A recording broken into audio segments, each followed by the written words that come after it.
Judge Sykes, how would you describe your approach to statutory interpretation? Senator Blackburn, of course, the first step would be to follow the precedent of the Supreme Court And what as about well text? as the Ninth Circuit. Well, of course, first I would look at the text. You would go with and the if text. if it was clear and unambiguous, then I would start there. If it was ambiguous, then I would look to the guidance from the Supreme Court, the Ninth Circuit, as well as Okay. similar. So you would start with the text and then go to precedent. Yes. Okay. Is it ever proper for judges to indulge their own policy preferences in determining what the law means? No, that would be Okay. improper. So let's talk about People versus Kimsey.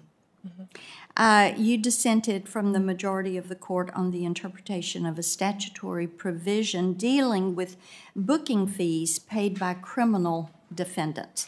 In support of your argument, you cited one of the cardinal rules of construction that requires that words be given such interpretation. Words be given such interpretation as will promote rather than defeat the general purpose and policy of the law. So a statute should be interpreted so as to produce a result that is reasonable, end quote.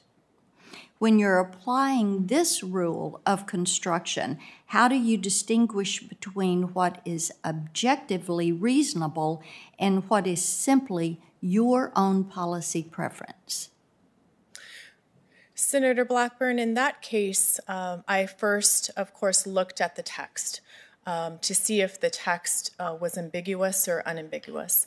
In that case, there was conflicting statutory provisions that pertain to whether or not an individual was arrested by a local sheriff or the individual was arrested by the California Highway Patrol. So in that instance, I had to look at the other provisions that dealt with the other similar statutory statutes that pertain to the booking fees.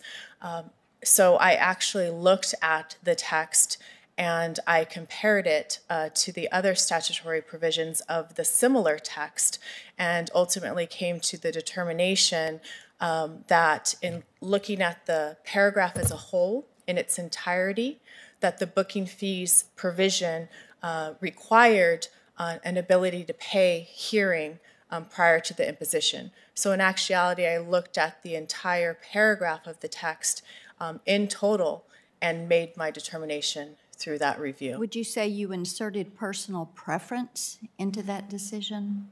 No, I did not insert any personal preference, and it was later found by our appellate district that, in fact, my interpretation was correct. Okay, thank you, Mr. Chairman. Thanks, Senator Blackburn. Senator Whitehouse is going to Thank you, Chairman. join us remotely. I am here remotely. Thank you, Chairman.